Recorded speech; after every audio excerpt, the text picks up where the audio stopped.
thing. And so when I had my daughter, I remember when she was a lot younger, she was the first person, place, or thing, we'll call it a noun. She was the only time I ever felt like I wasn't going to be rejected.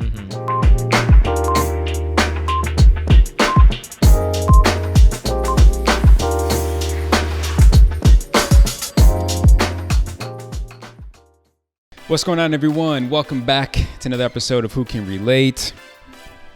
I feel like I say the same things every single week. I have a special guest for you, and I weed out the people that I think will be good for the show. But I take it seriously. I could have a lot of people on, but I'm very careful, with it. So today I have on another therapist, and we're gonna get into some good stuff. I will let Kevin introduce himself, but nonetheless, Mr. Kevin Yu, welcome to Who Can Relate, man. Thank you very much. Absolutely.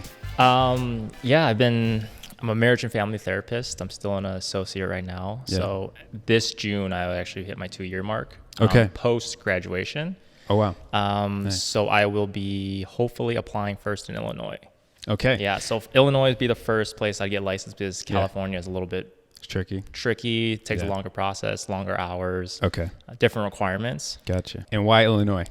Because we got something in common. Yeah, we got something in common from the Chicagoland area, Yeah. born and raised. Yeah. And then went to school out there too, and then made the move in 2019 to LA. And a lot of people, I'm sure, are watching like, wait, this guy looks like he's 21, like fresh out of college. You're 28. Yes. And you're already a therapist, man, which is super dope. Good for you. Thank you. That's awesome. You. So let's talk a little bit more about therapy. I saw you have a TikTok video on your Instagram. I guess tell everyone about how your dad responded when you decided to quit your job. And I told my dad, yo, Dad, like I'm thinking of. I'm laughing because I saw. Well, I'll make sure the video is playing right now. But yeah, go ahead. I'm like, yo, Dad, like I'm thinking about applying to grad school for marriage and family therapy. And like, he was like, what is that? Yeah, sure. Because we're coming from more background, like doctor, engineer, lawyer, finance, and really whatever can stack a lot of paper. Sure. Like make money. Sure. And be financially secured so they don't have to worry. Yeah. And pay back the dividends later on. Yeah. So I told him, and he was just like, okay, sure, like very shocked, but like, what is it? And then trying to explain to him, like, what is therapy? I've been doing therapy when I was an undergrad too. He knew it, but he didn't really understand like what it is. Sure. But over time, like, just shocked, and like me going back to school, specifically to Northwestern, since it was such a big financial price. Yeah. He just couldn't believe it. I think my mom more now is in disbelief, but my dad actually is more on board. Wow, interesting. Because he's noticing like me doing more of the creative stuff behind the scenes and everything like that. Yeah. I mean, it takes a lot, man, to look your parents in the face and say, I know what the plan was. Yeah. But I don't want to do it anymore. And I have another plan, and I kind of just need you guys to trust me on this. And, and when you say that, you don't even fully have trust in it, but you have to just own it, and you have to just roll with it, which I admire. So what made you want to be a therapist? Were there situations in your life personally where you had some inner voice telling you maybe this is the route? Did you have mentors? Like, how did it begin? It began with really like the personal relationships that were formed me. Like 2 of my best friends have bipolar disorder, which we didn't know about. So growing up, like in high school, they were going through like manic phases, also in undergrad, and we're just like, what the hell is going on? Yeah, wow. And my parents were scared, and they're like, we don't want you to hang out with them anymore. Wow. These 2 guys, and really reconsider like your friendships. Sure. And I didn't feel right about it. I didn't want to like abandon them just because they're going through a hard time. So we really stuck it out. Like I'm still close with them now, and I've known them since 6th grade. Okay. And then the other side is my romantic relationships. 2 of my first girlfriend suffered from depression, and then the second girlfriend suffered also from depression. Wow. So there's this And I didn't know what depression was either. Like I was not well versed at all. And I was like, how can I help? I really want to help. And that was one of the big reasons to actually go do the therapy. Aside from, I asked them all to see like, oh, what do you think I would be good at? They're like thinking like, oh, you'd be pretty good at like, you're pretty good at listening. You're pretty, you would like to learn more about other people and get into the intimate setting stuff. Yeah, totally. And really, just the fact that they were suffering and thinking that I wanted to help, that was the reason why I did it. But now knowing on the flip side is like, you really can't do anything when someone's suffering from depression aside from just supporting them and asking what their needs. But I can't do that. Anything else besides that. Yeah. I had a episode 2 weeks ago on mental health, and one of the big overall premises that we talked about was, not everything needs a solution. You know, sometimes you can just show up for someone. Sometimes you can, whether it's with your heart, your ears, or if they do ask for advice or just suggestions or experiences, then great. But, I that's really important that what you said is, you can't necessarily help with that kind of stuff, but you still wanted to just be there to help them in any kind of way, which is dope. Also, what I took away from that answer, which was a great answer, overall premise of every self-help book, and when people, especially when the ones that like trying to discover my purpose and what am I supposed to do with my life, one of the main common threads in these books is ask the ones closest to you, what am I good at? What do you guys, when you think of Kevin, when you think of Justin, what do you guys think about? What comes to mind? And so good for you for asking that. And that was one of the things, like we took those 4 questions. So it was a test called like Insight 360. And then Inside 360? Insight. Oh, Insight 360. So tell me about this. It was 4 questions that you send to your community, the environment. So the idea is like, if you're doing like StrengthsFinder, like Myers-Briggs, all these personality tests that focus on the individual, you might come out with like specific, your own personality, specific strengths that you think, but then just asking your community these 4 different questions, and really having them thoughtfully write them out. And then we actually have a discussion. It just changes the perspective a little bit and see like, if there is a pattern within your friends, to see like what you're good at. Insight 360? Insight 360. Okay, cool. I'll make sure if you guys are listening, it's in the show notes. If you're watching, it's also in the show notes. But that's so cool. Wow, I've never even heard of that. But yeah, it's just the people closest to you know you sometimes better than you know yourself. And they can view you maybe sometimes differently. So that's super dope. So tell me about, now that you're a therapist and it's relationship and family, also individually, who and what are some of the clients that you see, and more so like the age ranges? Because again, you're 28, which is amazing, and I'm sure you help out a lot of younger people who would just feel more comfortable with you as opposed to maybe someone who's older.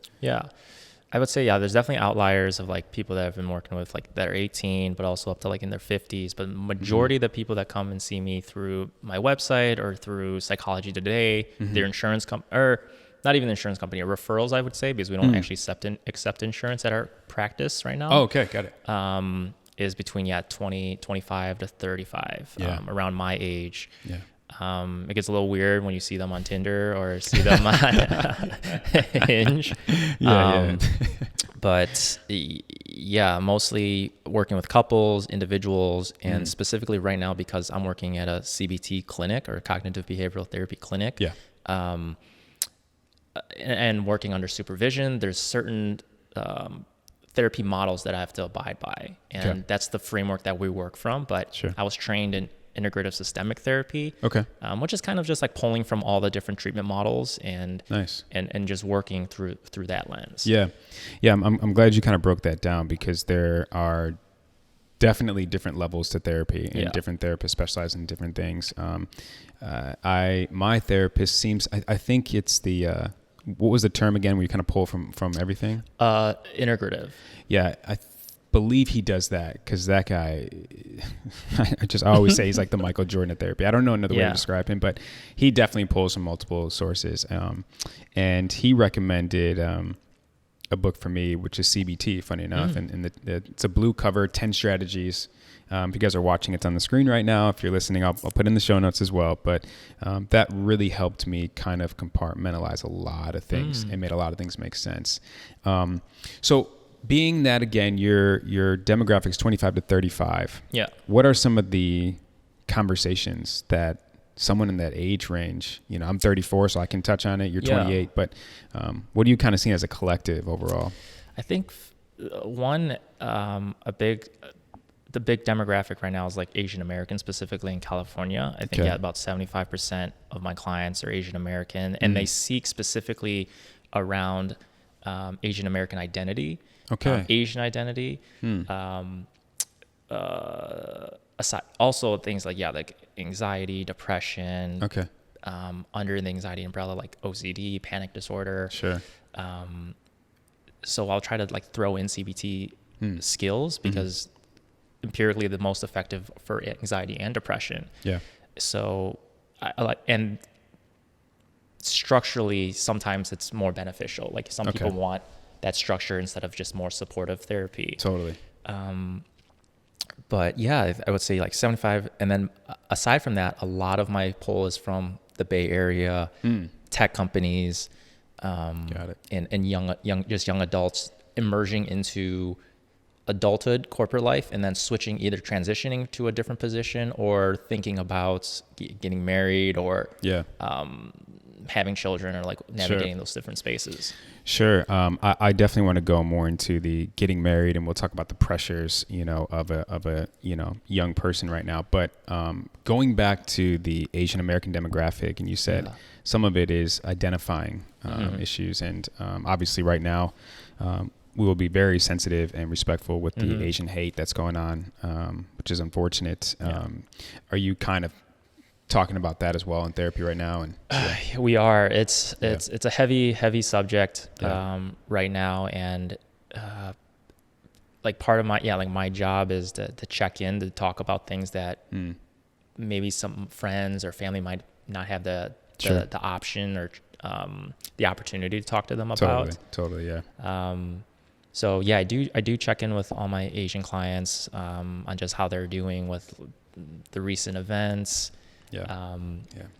And I think it's been very beneficial for them, but also for me too. Like I mean, ideally, it's really for them, like their space, but naturally there's going to be takeaways on my end as well. Totally, yeah, and that type of tug on your heartstrings. I can only imagine, especially if you've dealt with, not that you have to share, but if you've dealt with your own personal stuff, obviously you can be able to relate to them.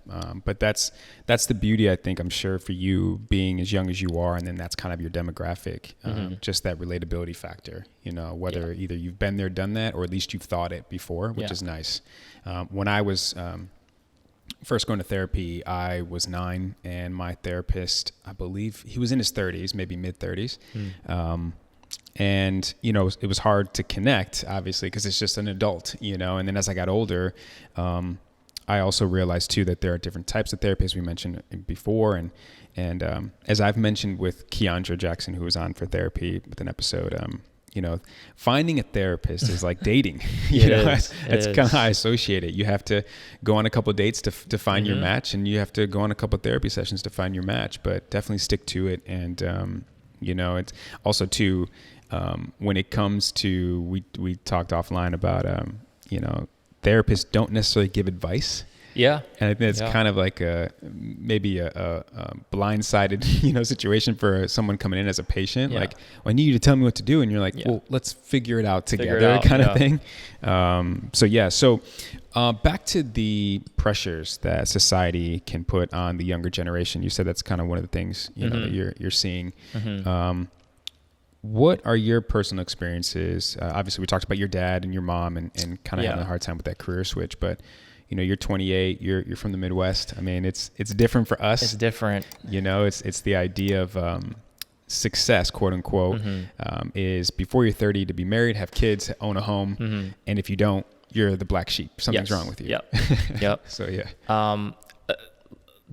the part of it is like luckily that I'm like the oldest cousin, or like I'm an only child, so I'm like the oldest cousin on my mom's side, and I guess I'm like setting that example, but also like if I could push it further, it helps my younger cousins. Oh yeah, sure. Like give them more leeway, specifically around like dating, and dating is definitely something that we don't really talk about in our family. I think more now, since after being in therapy.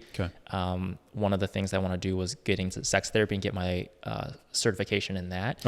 It might be sometime down the road, but it just made things more comfortable and open. Yeah, totally. Within the family. And the pressures, I think, even going home. So I just got back last Sunday from Chicago, talking to my mom, talking to my uncle, talking to my dad and my grandma. They're all just like, hey, you're about to hit 30. You're about to hit 30. Like, it's time maybe to get married right now, or find someone that you want to really settle down with. And for me, it was like, God damn.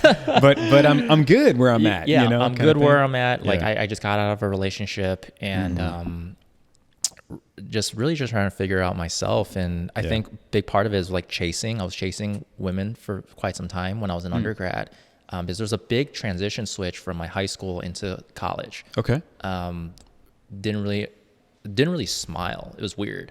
Never really. I think we're gonna talk about like vulnerability later, but vulnerability was a tough thing to talk about. Sensitivity, and just intimacy.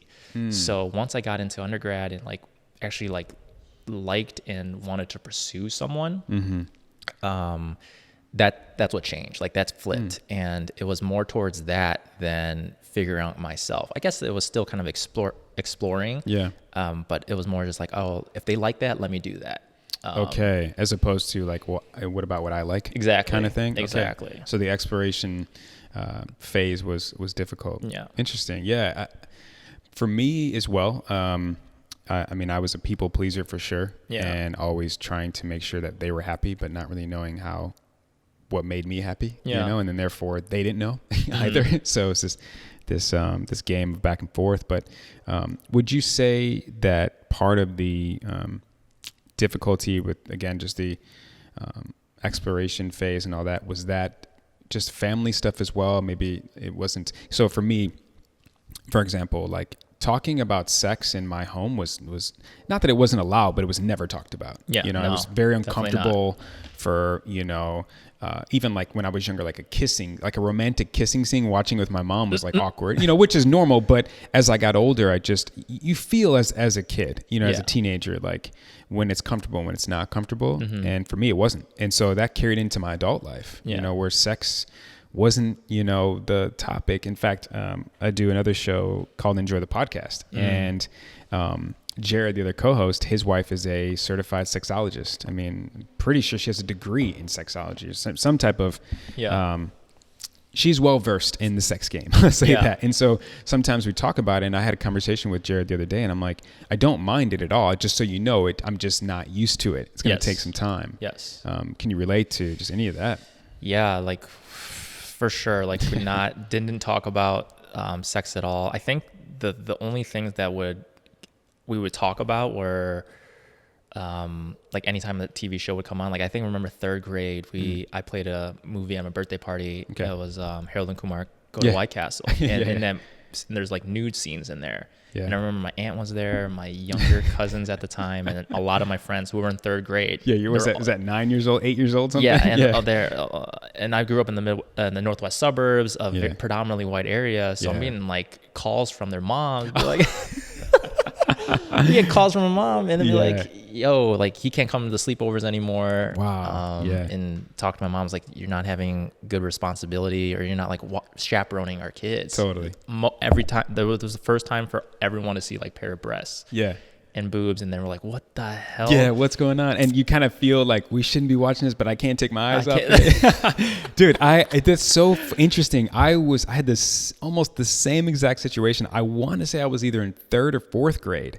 I had a birthday party. I had a sleepover. There were no adults. My mom was in bed at this point, and there was like 4 or 5 of us. And that was when HBO had like their soft porn, if you will, right? And so we were like flipping through channels trying to watch something, and we flipped, and all of a sudden there's boobs on the TV, and we were like, and we're looking at each other like, someone change it. I'm not changing it. What are those? You know what I mean? And then fair enough. The same thing happened the next morning when my friends went home. Two of their parents called my mom, like, what's going on in your household? My son said, we're not allowing. And I was like, oh shit. Like, now I got to explain to my mom. It's just a whole thing. It's a whole thing. But yeah, it's, I wish in that moment, you know, and again, this is, for me, I was raised by a single mother. So I can only imagine the awkwardness for her to have that conversation with her young son. Right. Yeah.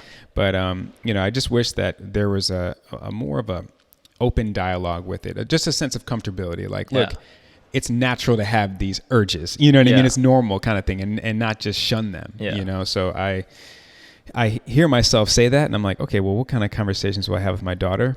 But that's gonna be another episode for another day. Too. I got a funny story kind of going on that. It was me and my mom. I don't even know what. I think it was like getting into high school or maybe even undergrad. Okay. But yeah, I've never talked about sex or anything. And the way she just came up and just sat next to me. In the first conversation she's ever had to me around sex, she was like, "Hey, I'm just curious." This is all in Chinese, by the way. Okay. And she's like, "So the thing down there, like your pee-pee, has it ever had anything come out of it yet?" Oh, wow. And how old are you? I think I'm in like either in high school or undergrad. Wow. And this is like so uncomfortable. I'm like, get the hell out of here. I'm not trying to have these conversations. Time and place. But also the verbiage. Totally. Yeah. Who says that? Oh, man. That's funny. So let's... A lot of people are like, yeah, me too. All right, so let's talk about every time I have a guy come on and I you know, my whole thing is I want to normalize vulnerability for men. Mm-hmm. When you hear the word vulnerability, what comes to mind? I would say just the openness and willingness to share uncomfortable or just stories in general about yourself. Sure. And really taking things to like taking some time to process things and seeing if you feel comfortable enough to share. Yeah.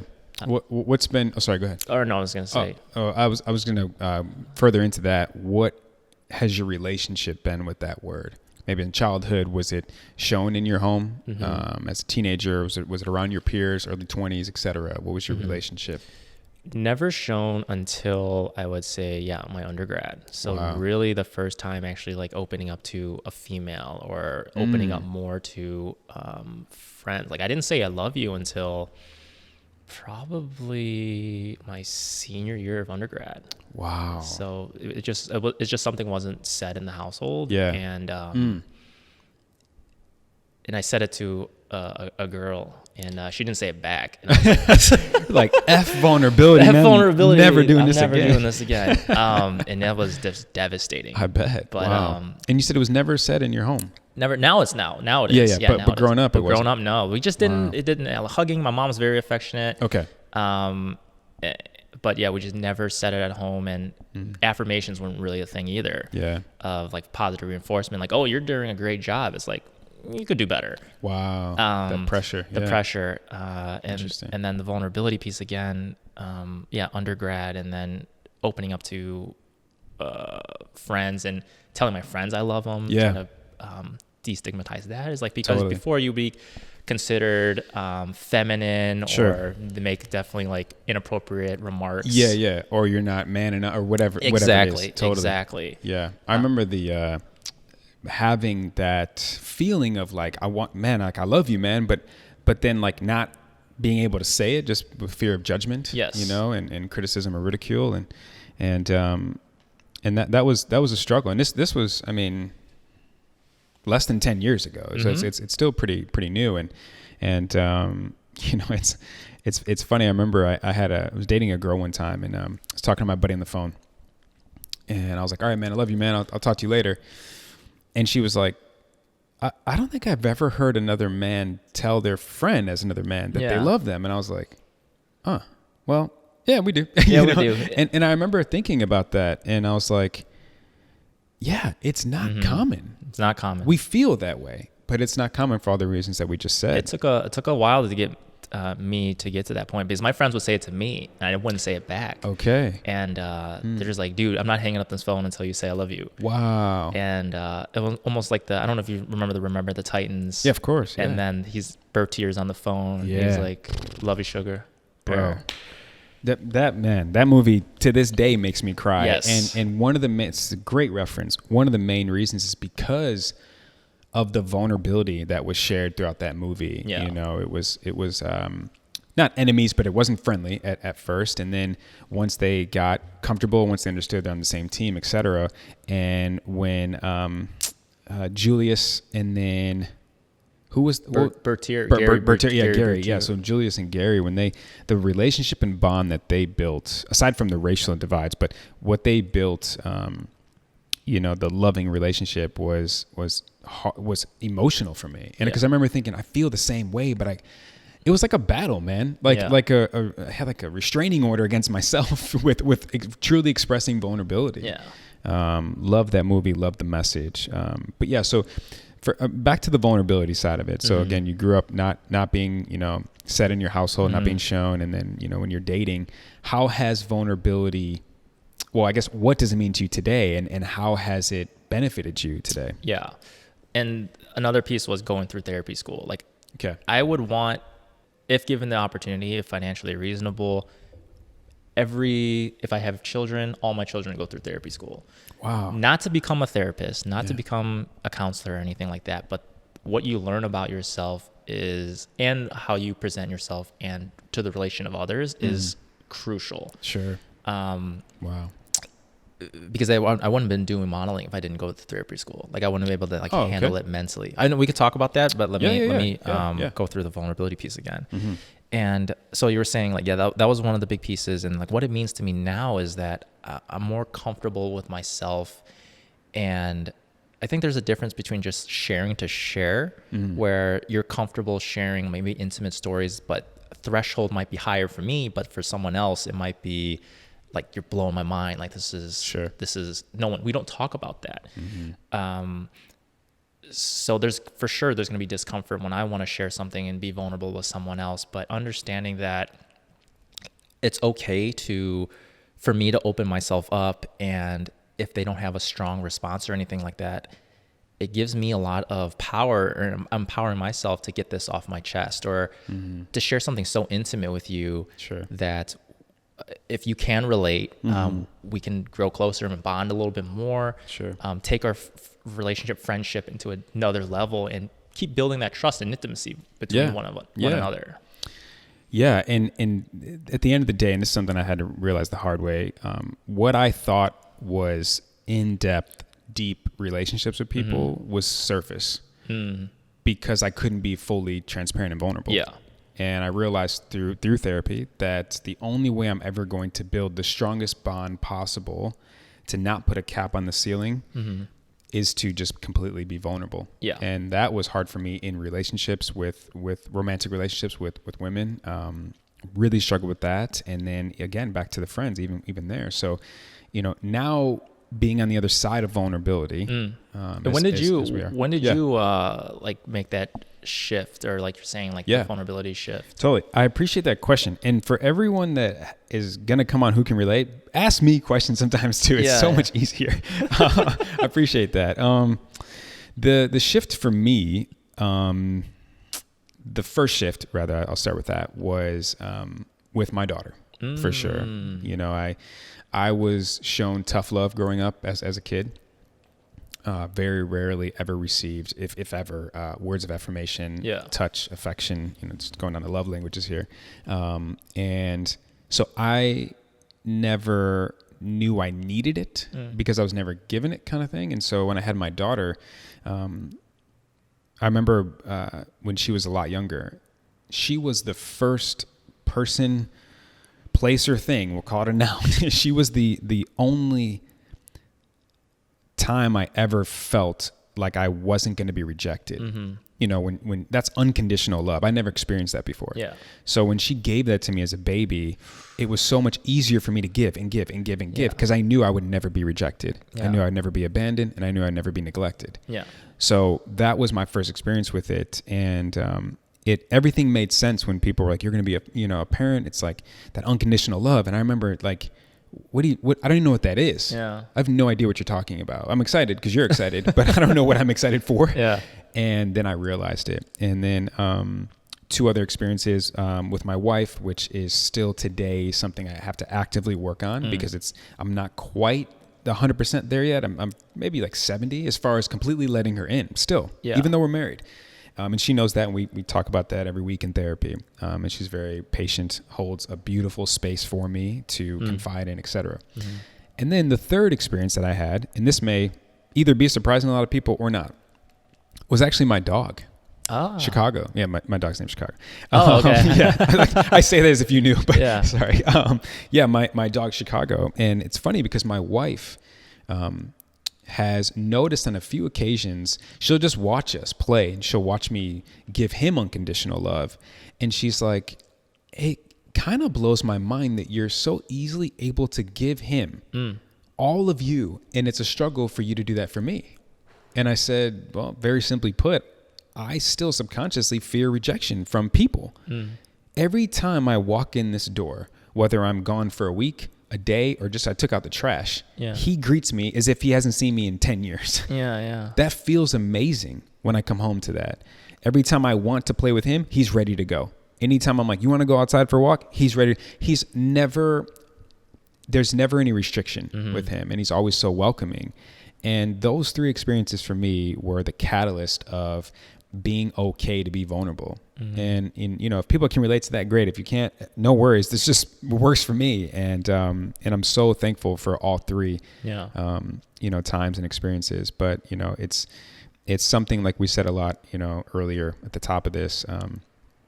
You can't really force it. You can't force help. You can't force someone to help with depression. You can't force someone to help with vulnerability. And so you just have to be able to create some type of space. Make it customizable, right? Don't just provide the same space for everyone. Yeah. When you were saying like, okay, so because I don't have a daughter, and I can see the dog as well. I don't have a dog as either. And thinking about those are 2 things that you are like almost like 100% like you need to take care of and responsible for. And I could see how that is like where you can give the 100% vulnerability. Yeah. So like thinking about it for me, which I don't have a child or a dog, what would you do in that situation to see like what's getting you from that 70 to 100% with your wife? Yeah. I feel like I'm on the couch. This is great, man. This is free, right? Yeah. But I'm not curious for myself. Yeah, no, of course. That's a great question. I'm sure a lot of people are like, thank you for asking that too. Again, it's just back to knowing that the only way I'm going to have the best possible relationship with my wife is to be 100% transparent and vulnerable. And I know that, even though it's 70%, we have a great marriage. We're very happy, and it's very often that we're very happy.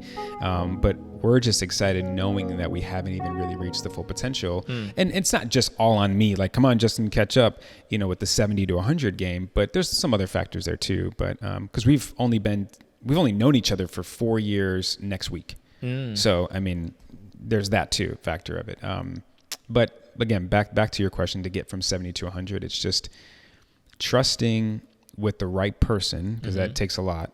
So a big part of it, that you're able to be in that safe space with them, to confide in them, to don't fear judgment, don't fear rejection, don't fear neglect. And here's the thing, even if those things do happen, if those experiences, you do feel that way, the beauty is it's still a win-win, because the beauty is that you are capable of putting yourself in that position. Because for me, it was hard for me even to just show up at the door, let alone open it and walk through it. Yeah. And ever since I've done that, there's never been a moment where I'm like, see, this is why I shouldn't have. I've never had that experience ever. And that also helps me keep going too. And does it need to be 100? That's the other thing, is like, it feels like the goal, it sounds like we're trying to get to 100%, but maybe I'm thinking like, do I want them to be 100% vulnerable with me? That's fair. I respect that. I think it's customizable. I think it just depends. I know what my wife needs and wants, and what she deserves. And so I would definitely want to show up 100, and not to say you're not on the same page as that, but I do also believe too that, I don't need to know everything. and I'm sure she could say the same thing. So there is some type of privacy there. But I think for us, just the vulnerability really also equates to just trust. Yeah. Not infidelity, just trust. Like, are you going to show up for me? Are you going to be there for me? Can I count on you? Are you going to judge me? So on and so forth. So, and when the other thing I've noticed too, which is a benefit of being more vulnerable, is they're able to see you in a totally different light and love you in a totally different way, which is so beautiful. And it's hard to obtain that, in my opinion, any other way. Yeah. So yeah, but I appreciate those questions, man. That was great. Yeah. Okay. So, any other final takeaways? I mean, we really, this is great, man. But anything else you want to just bullet point, leave just for takeaways for people listening or watching? I'm actually more curious on the marriage side of you, because I'm not sure like how everything was structured. Okay. I guess, yeah. Is it a monogamous marriage? Oh yes, yeah, for sure. It's monogamous. I mean, we even had a rule where we're not. I don't have anyone in my life from the opposite sex that I've had sexual relations with, and vice versa. We don't do flirting. We definitely don't do physical cheating, and definitely not emotional cheating. Learned that the hard way a couple relationships back, and but it's on your end, or I wasn't aware about emotional cheating because I was like, I'm not cheating, and she's like, I know, but you're leading this girl on whether you realize it or not. I'm like, what are you talking about? And I'm. Well, you're pillow talking with her, Justin. She knows, I'm like, oh, that's wrong. Grant, I'm like 23 years old at this time, but it wasn't common sense to me for sure. But yeah, again, just final takeaways. Takeaways. I feel else? Like, is there anything that we missed? No.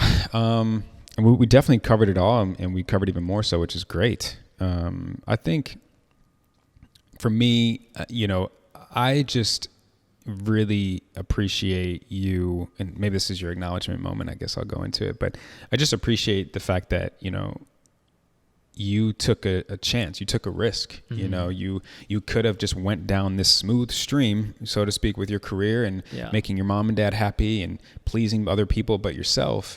And I really appreciate and admire you for saying, you know what, I'm going to switch it up. I'm going to take a risk here, and I'm pretty happy with that. I'm pretty confident of that. I know a lot of people will be able to have a huge takeaway from that. Hopefully it encourages them and inspires them. And also too, everyone knows by now, if you don't, welcome, you must be new, because I am so big on therapy. You're the second therapist I've had on. I'm trying to get my own personal therapist on, which will be 3.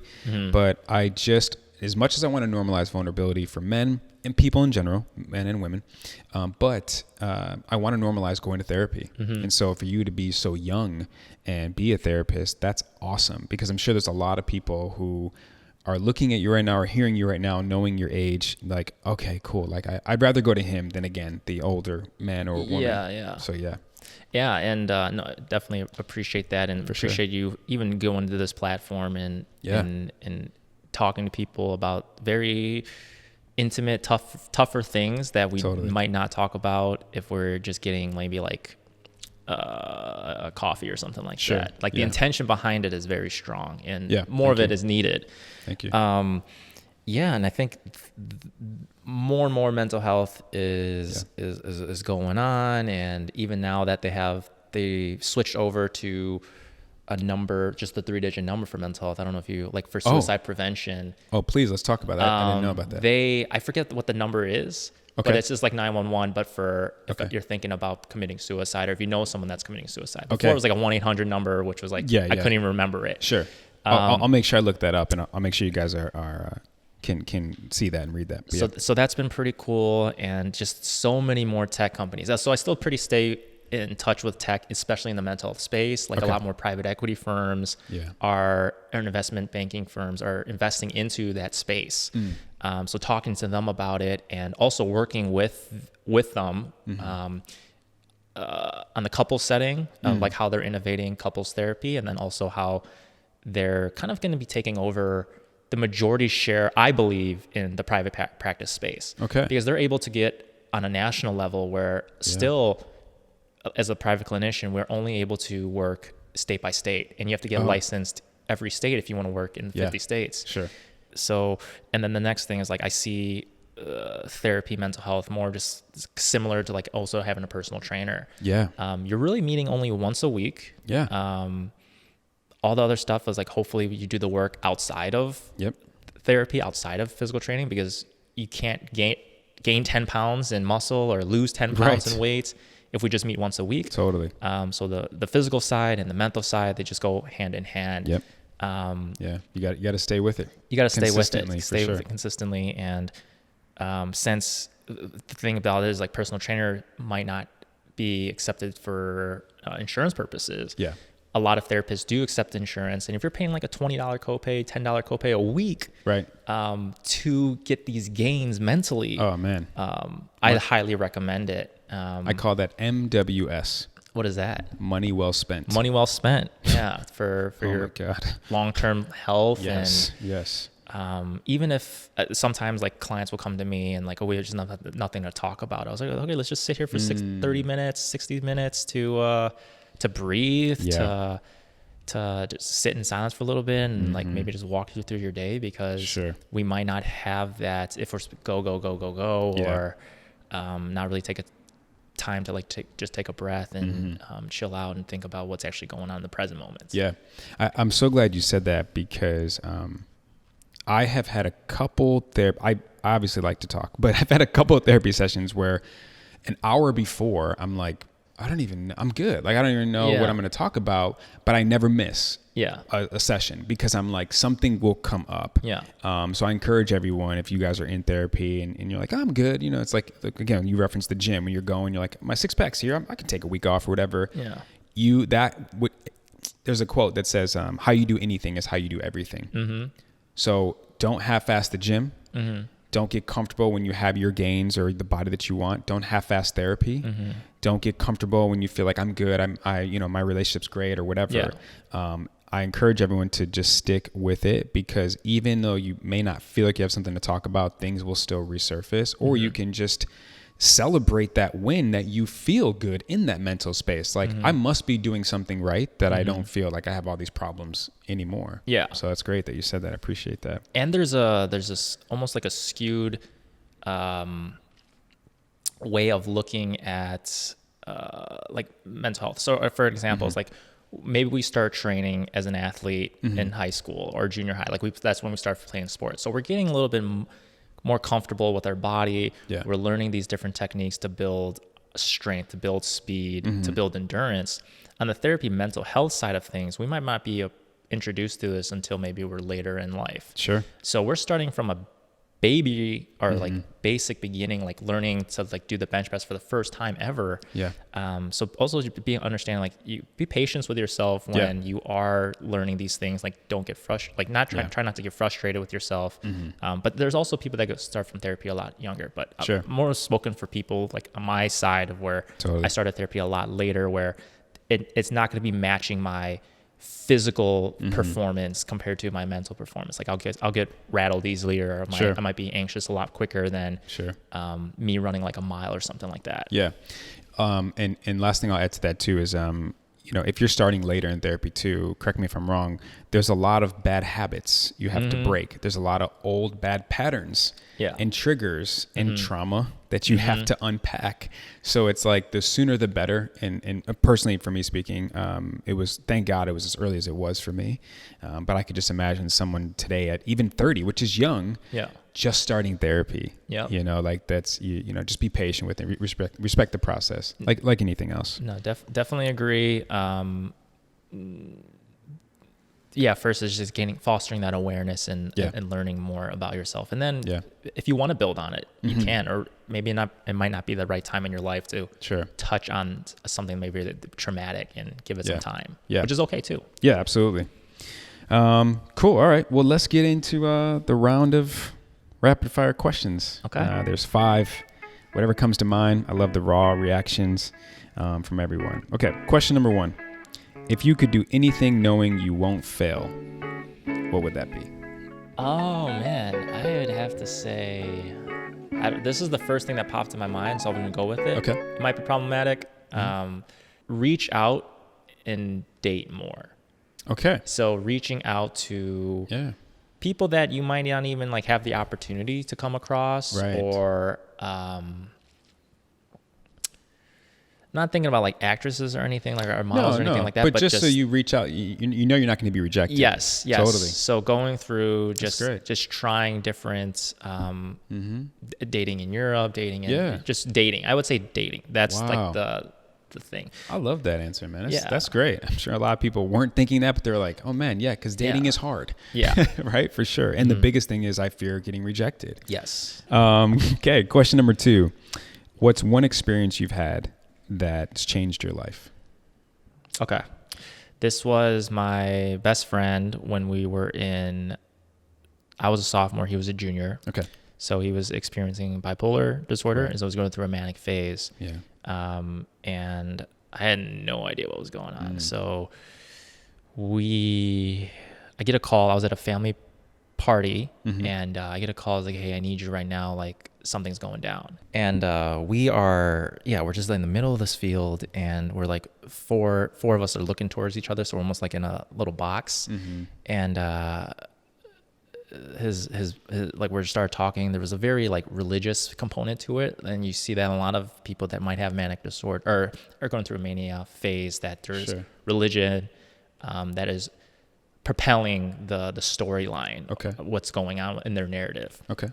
So we felt like we're like disciples of Jesus. Like, and I thought I was going to get slaughtered. Like I thought I was going to be like a sacrificial lamb. Wow. So then police called, the phone dies because of the battery, and then we just started running. Like, very wild. Probably run for a mile and a half. Whoa. A big laugh, a big thing. And the friend that passed away wasn't in the best shape, so he's tailing behind. Yeah. And I didn't see him for probably 4 months after that. Oh, wow. So vanished. And we were very close. He was my neighbor, very close. And I'm very worried. And my mom, I guess, spoke with his mom and was like, you don't want to hang out with him anymore, and don't hang out with him anymore.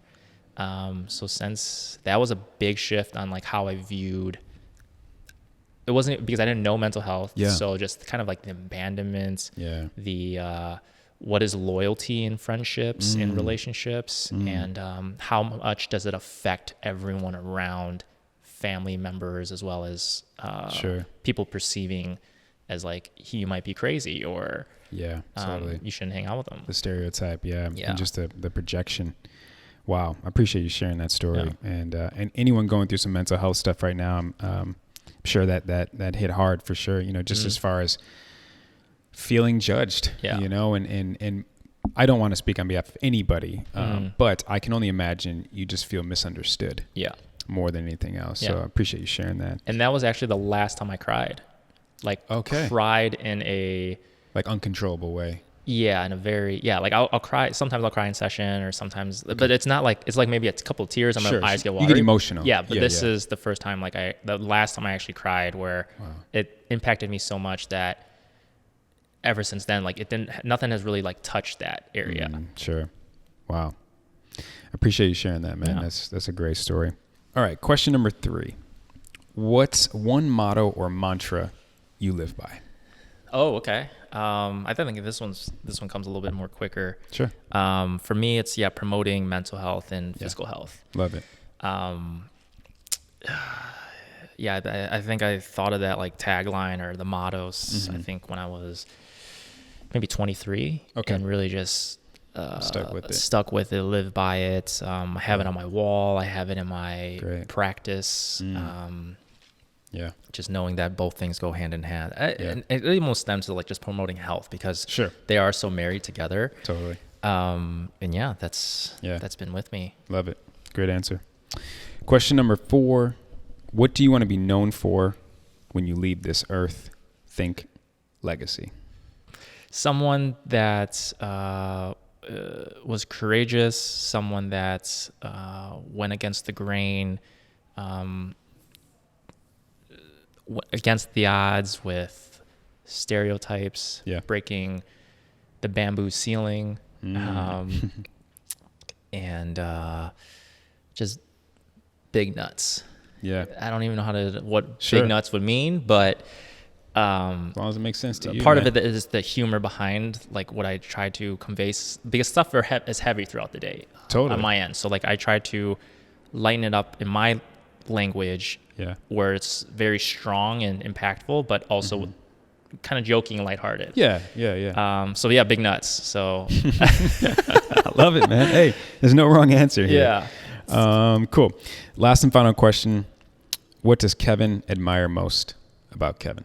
I would say like putting myself out there, like even reaching out to you, extending myself where I might not have, or I might be scared, or I'm a fear of heights, but understanding that the more exposure you get when we're thinking about even like a therapy side is when we overcome our fears is a very rewarding feeling. Yeah. And for me, it's just trying to do the things that I know that I wouldn't have done maybe a year ago. Yeah. But now that I would just at least try. I might be bad at it, but just try and do my best when it comes to things that I'm scared of. Yeah.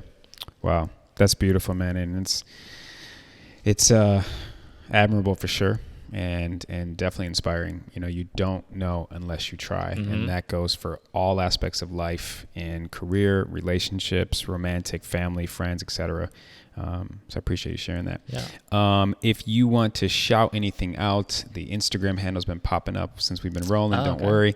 But anything you're working on, anything you want to promote, where can people get in touch with you, especially if new clients? Yeah, new clients, they can reach out to me on kevinyutherapy.com. So I'm working under someone's supervision right now. So you would get two hands reviewing your cases. I see mostly individuals, couples. I'm almost full on individuals, and couples I'm still seeing. Hopefully once I get licensed in Illinois, I'll open up a private practice, and then I'll give you another name. I still got to think of a good therapy like company name. Sure. Been working on a podcast. Hopefully you'll be coming on, called Who Are You? And the U is YU is my last name, kind of catchy. It's great. And then just working on a YouTube channel, and then that's about it. Yeah, it's been trying to follow in your footsteps, man. Thank you, man. It makes me so uncomfortable. I appreciate that, but I'm just trying to get better every day, man. And this is my 30-something episode, so you know, just for whatever it's worth for you, it just gets easier. You get more comfortable, and especially, I mean, you're living in your purpose and your passion, and I am now just starting to do that as well. So it's this is like my safe space. Yeah. This is like my full comfortability factor. So, but yeah, man, I appreciate you for coming on. Thank you for just doing what you do, and also just sharing a lot that you did today. It was great. It's gonna help a lot of people. Thank you, man. And let me know whenever, man. I'm excited. I'll come on the show. No, dude, I'm taking tips. Like you're saying, like, oh, get questions, and I'm like, dude, it's so flowy that I can't even throw in a question because you're so on top of it. Thank you. I appreciate that. Thanks for coming on, man. Thank you.